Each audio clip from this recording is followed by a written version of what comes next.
తాకట్టులో ఉన్న బంగారానికి తక్షణ విముక్తి. ఈ రోజు మార్కెట్ రేట్ క్యాష్ మీ చేతిలో. శివ గోల్డ్ కంపెనీ, మీ నమ్మకానికి మా హామీ.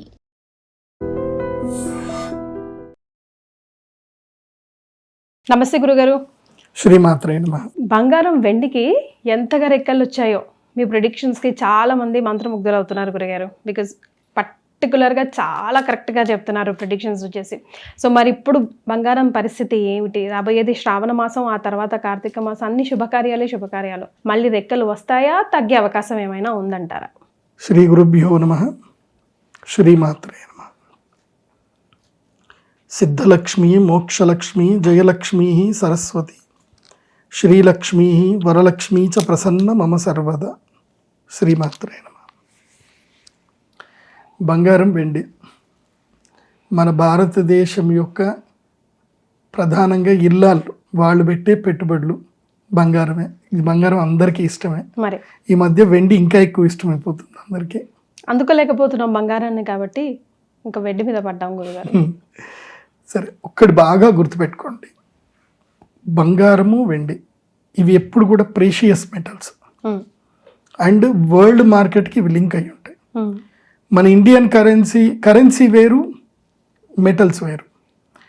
ఇవి ప్రేషియస్ మెటల్స్ ఎప్పటికైనా సరే వరల్డ్ కరెన్సీతో లింక్ అయి ఉంటాయి.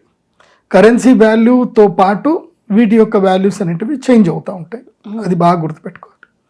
ఈ మధ్య నేను నా యొక్క ఛానల్లో కానీ దేనిలోనూ షార్ట్స్ పెట్టినప్పుడు నేను డాలర్లో చెప్తాను.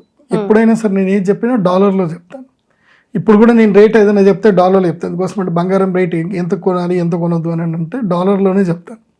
ఎందుకోసం అంటే ఫస్ట్ అది కూడా వినండి. కొంతమంది ఏమంటారంటే మీరు ఇండియన్ కాదా, ఇండియన్ కరెన్సీలో చెప్పాలి కదా, మాకెట్లా అర్థమవుతుంది అని అంటే ఒకటి బాగా గుర్తుపెట్టుకోండి.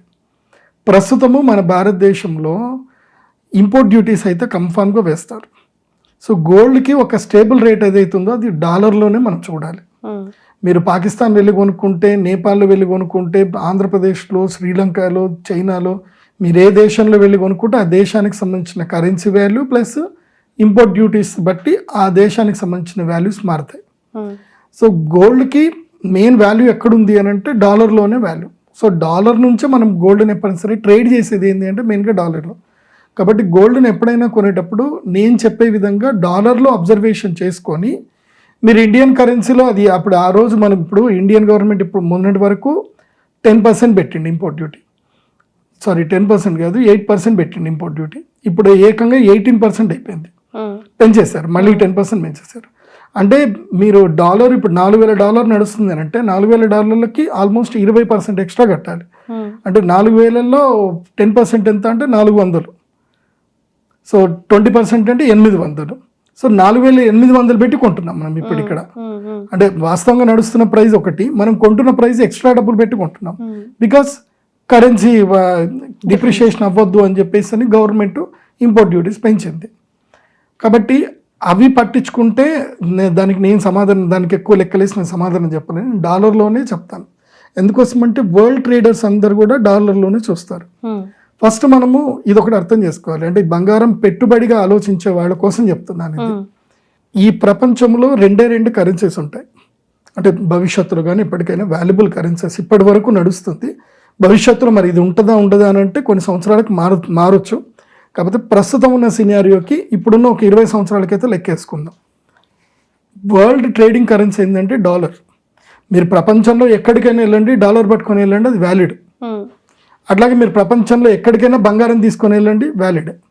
ఈ రెండు ప్రపంచంలో మీరు ఎక్కడికైనా తీసుకొని పోవచ్చు ఇఫ్ దే అలౌడ్. డాలర్లు కొన్ని లిమిట్కి అలౌ చేస్తారు, అది తర్వాత. కానీ ప్రపంచవ్యాప్తంగా ఈ రెండింటికి వాల్యూ ఉంటాయి.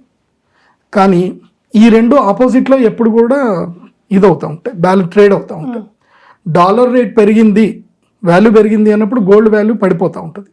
డాలర్ బేస్ మీదనే గోల్డ్ ఉంటుంది, ఎప్పుడైనా గుర్తుపెట్టుకోండి. డాలర్ వాల్యూ పడిపోతుంది అని అంటే ఆటోమేటిక్గా గోల్డ్ వాల్యూ పెరుగుతుంది. సో డాలర్ గోల్డ్ అంటే తక్కడికి రెండు వైపులా ఉంటాయి. అంటే ఒకటి పెరిగిందంటే ఒకటి తగ్గుతుంది. ఇప్పుడు వస్తున్న వార్ సిచ్యువేషన్ ప్రకారం, ఎందుకోసం అంటే ఫిబ్రవరిలో వచ్చిన సూర్యగ్రహణం అప్పుడు నేను చెప్పాను ఇంకా వార్ స్టార్ట్ అవుతుంది, భయంకరమైన వార్స్ వస్తాయి, బంగారం రేట్లు పడిపోతాయి, ఎగ్జిట్ అయిపోండి అని చెప్పేసాను క్లియర్గా. అప్పుడే చెప్పాను. ఎగ్జిట్ అయిన వాళ్ళందరూ సేఫ్లో ఉన్నారు. నేను కూడా ఎగ్జిట్ అయిపోయాను, నేను కూడా సేఫ్లోనే ఉన్నాను. మధ్యలో వచ్చిన మెయిన్ ఏంటంటే ఒకప్పుడు ప్రేషియస్ మెటల్స్ అన్నీ కూడా అంటే కమోడిటీస్ అన్నీ ఒకవైపు ఉండేటివి. ఆయిల్ కానీ గ్యాస్ కానీ తర్వాత సిల్వరు కాపరు జింక్ ఇవన్నీ కమోడిటీస్ అన్నీ ఒకవైపు ఉండేది. ఇప్పుడు మార్కెట్ ట్రెండ్ మారింది. కమోడిటీస్లో ఆయిల్ సపరేట్ సపరేట్ స్పేస్ తీసుకుంది. ఇంకా గోల్డ్కి అది కూడా సపరేట్ స్పేస్ తీసుకుంది. కాబట్టి ఇప్పుడు ఆయిల్ని కూడా కన్సిడర్ చేయాలి. అదొకటి. ఇప్పుడు ఏం జరుగుతుంది మధ్య యుగంలో, ఇప్పుడు ఏదైతే మిడిల్ ఈస్ట్లో ఏం జరుగుతుందంటే యుద్ధం జరుగుతుంది కదా, మొత్తం ఆయిల్ అంతా కూడా అన్నీ కూడా బ్యాక్ వెళ్ళిపోతున్నాయి, స్ట్రక్ అయిపోతున్నాయి. సో మనిషికి కావాల్సింది గోల్డ్ సిల్వర్ కన్నా డాలర్ కన్నా మనిషికి కావాల్సింది ఇప్పుడు ఏంది అంటే రవాణా, ట్రాన్స్పోర్టేషన్.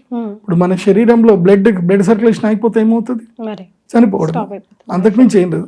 అట్లాగే ప్రపంచానికి మొత్తం కూడా ఆయిల్ సర్క్యులేషన్ లేదు, ట్రాన్స్పోర్టేషన్ లేదు, ప్రపంచం మార్కెట్ అంతా ఆగిపోతుంది.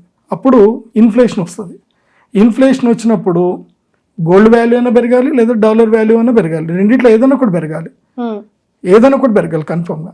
సో ఇప్పుడు మనం ఆ లెక్కకు వద్దాం. ఇప్పుడు అర్థమైంది కదా, డాలరు, ఆయిల్, గోల్డ్, ఇవి ట్రయాంగిల్ గేమ్. ఇది ఏ ఒక్కదాని రేటు పెరిగినా, ఒకవేళ ఆయిల్ రేట్ పెరిగింది అనుకోండి, ఆయిల్ని దేనితో కొనుక్కోవాలి, మనం బంగారం పెట్టి కొనం, డాలర్ పెట్టే కొనాలి. కాబట్టి డాలర్ రేట్ కూడా పెరుగుతుంది. సో ఆయిల్ గోల్డ్ ఇప్పుడు రెండు ఈక్వల్ అయిపోతాయి. ఆయిల్ ఇది డాలర్ రెండు ఈక్వల్. ఆయిల్ రేట్ పెరిగింది అని అంటే ఆయిల్ రేట్ దేనిలో పెరుగుతుంది అంటే డాలర్లోనే పెరుగుతుంది. కాబట్టి డాలర్ ప్రైస్ పెరుగుతుంది. మనం ఆయిల్ కొనుక్కోవాలంటే డాలర్లోనే కొనుక్కోవాలి. కాబట్టి ఏమవుతుంది, కమోడిటీ అయినటువంటి గోల్డ్ కూడా పడిపోతుంది. ఇప్పుడు భవిష్యత్తులో ఏం కాబోతుంది, ఇప్పుడు సూర్యగ్రహణము చంద్రగ్రహణం రాబోతుంది. ఆల్రెడీ సూర్యగ్రహణం జరిగినప్పుడు యుద్ధం మొదలైంది, గోల్డ్ పడతా ఉంది. ఇప్పుడు యుద్ధం దేనికి మూలకంగా జరుగుతుంది, ఆయిల్ మూలకంగా జరుగుతుంది. కాబట్టి రాబోయే కాలంలో ఆయిల్ ప్రైజులు ఇంకా పెరుగుతాయి. యుద్ధం ఇంకా తీవ్రతరం అవుతుంది, ఆయిల్ ప్రైజులు ఇంకా పెరుగుతాయి. ఆయిల్ ప్రైస్ పెరుగుతుందంటే ఆటోమేటిక్గా డాలర్ వాల్యూ కూడా పెరుగుతుంది. సో డాలర్ వాల్యూ పెరిగింది అంటే ఏమవుతుంది, గోల్డ్ తగ్గుతుంది. అంటే భవిష్యత్తులో ఆయిల్ యొక్క ధర, ఇప్పుడు ఈరోజు నేను మాట్లాడుతున్న సమయానికి, నేను ఆగస్టు 2వ తారీఖు మాట్లాడుతున్న ఇవాళ, ఈ రోజుటికి $80 దగ్గర నడుస్తుంది ఆయిల్, ఇది పర్ బ్యారెల్. కానీ భవిష్యత్తులో ఇది 95 నుంచి $110 వరకు కూడా వెళ్ళిపోతుంది. సో అది పెరిగింది అని అంటే ఆటోమేటిక్గా డాలర్ వాల్యూ పెరుగుతుంది, గోల్డ్ ప్రైస్ పడిపోతుంది, గోల్డ్ పక్క పడిపోతుంది. కాబట్టి గోల్డ్లో ఎవరైనా ఇన్వెస్ట్ చేసే వాళ్ళు ఉంటే కనుక మీరు $3,800 గోల్డ్ కింద పడిపోయినాక ఎంట్రీ తీసుకోవచ్చు. కానీ నేను చెప్తున్నా, ఇప్పుడు $4,000 మేము కొన్నామండి, మీరు ఎప్పుడో ఉగాది అప్పుడు చెప్పారు, అప్పుడు మేము $4,500 కొన్నాము, $5,000 ఉన్నప్పుడు కొన్నాము, ఇప్పుడు మేము నష్టపోయినట్టు అంటే never. You can hold it, నువ్వు హోల్డ్లో ఉండాలి. మళ్ళీ ఒక్కసారి ఏం జరుగుతుందో తెలుసా, ఈ ఆయిల్ క్రైసిస్ అనేది అయిపోయి, యుద్ధం అయిపోయి, మిడిల్ ఈస్ట్ నార్మల్ అయిపోయింది, ట్రాన్స్పోర్టేషన్స్ నార్మల్ అయిపోయినాయి, మార్కెట్స్ అన్ని కూడా పుంజుకుంటున్నాయి. అప్పుడు ఏమైపోతుంది, ఆయిల్ ప్రైస్లు తగ్గిపోతాయి. ఇప్పుడు ఆయిల్ మొన్న $120 దాకా వెళ్ళిపోయినాడు, $120 దాకా ఒక్కసారి పీక్ వెళ్ళిన, $120 వెళ్ళిన ఆయిల్ మళ్ళీ $70 వచ్చేస్తుంది. అంటే $50 డిఫరెన్స్ వచ్చింది. అంటే ఆయిల్ ప్రైస్ పడిపోయింది, మళ్ళీ డాలర్ వాల్యూ కూడా పడిపోయింది. సో ఏమవుతుంది, డాలర్ పడ్డది, ఆయిల్ పడింది, గోల్డ్ పెరుగుతుంది. సో ఇది ప్రదీప్ జోషి ప్రెడిక్షన్, మీరు రెగ్యులర్గా చూసినా చూడకపోయినా దీన్ని మీరు ఫాలో కండి. investing.com అని ఒక యాప్ ఉంటుంది, అందులోపల మీరు commodities price, oil price, dollar price అన్నిటిని మీరు చూడొచ్చు. మీకు సింపుల్, ఆయిల్ ప్రైసులు పెరుగుతున్నాయంటే గోల్డ్ ప్రైస్ పడిపోతుంది అనేది మీరు రెడీ అయిపోవాలి, అప్పుడు గోల్డ్ కొనుక్కోవాలి.